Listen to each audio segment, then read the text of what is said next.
long time ago, in a faraway kingdom, there lived a storyteller.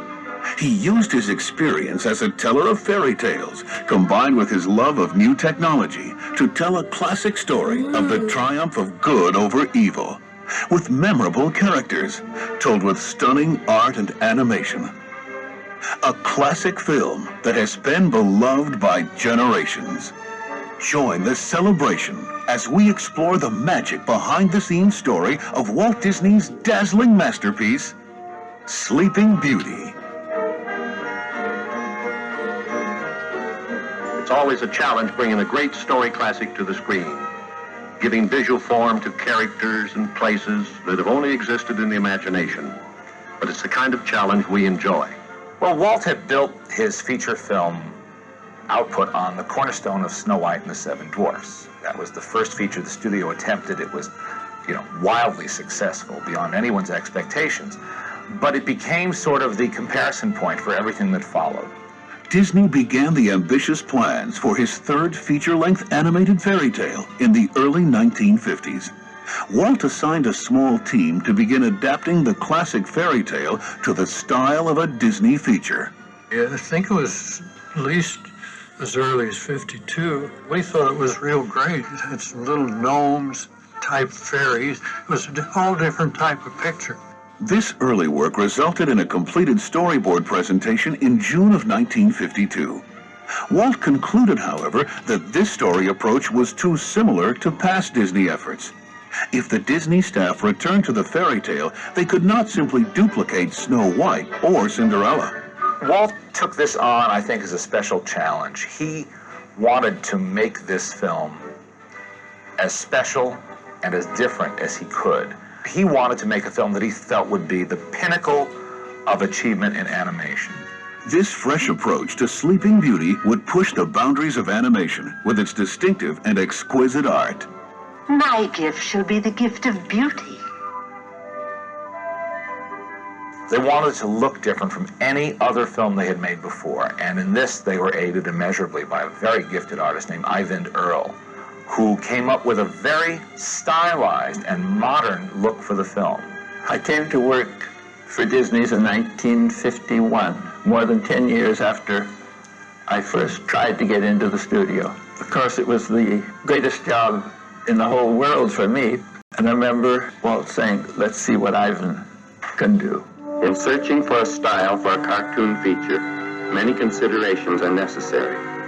For one thing, it must be more than merely pleasing to the eye. The backgrounds must harmonize with the animated characters, as well as fit the mood of the story and the music.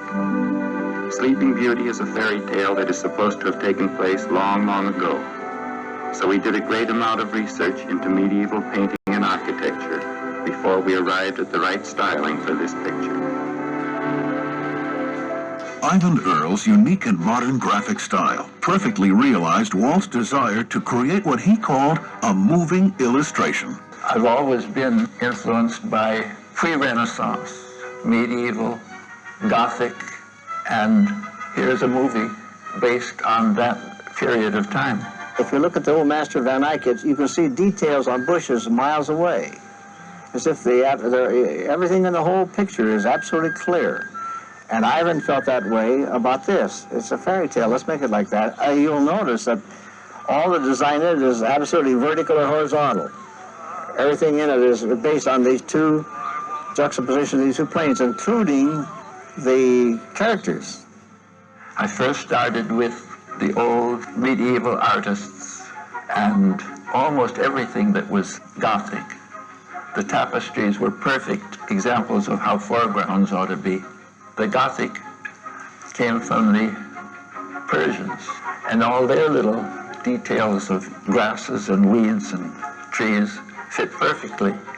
So I realized I could use anything that was in harmony with what I was striving to accomplish. And over all of that, a little tiny bit of myself came through. I think in order to appreciate the complexity of the art and the amount of work that was done, you'd have to mount a museum exhibition to be able to study it. Walt's team of experienced animators faced a particular challenge, making their characters live believably within this highly stylized world. It's always been said the toughest thing to sell to an audience in an animated film is a believable human figure. And Mark Davis was the champion of female figures at Disney. Every one of these films that we did has kind of a style all of its own. We had decided to do Sleeping Beauty as what Walt called a moving illustration, so we did a style in there that was different from any other Disney film. We stylized the drawing of Briar Rose. They never want me to meet anyone. And just before we say goodbye, he takes me in his arms. And then I wake up.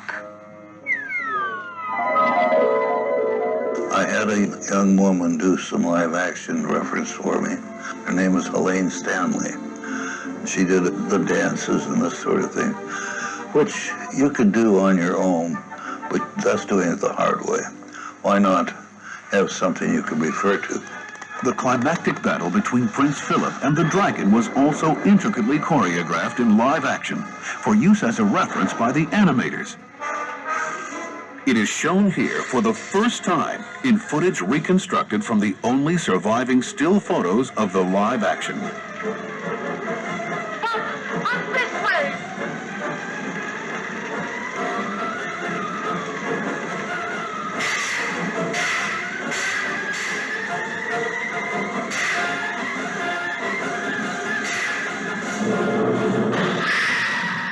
Mark Davis commanded the forces of both good and evil in Sleeping Beauty.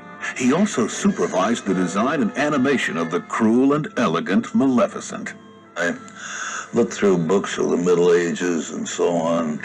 Then I found some figure that was kind of a religious nature, but a part of the gown were these kind of medallions of red, and they had a look of flames, and I thought, gee, that's a good idea.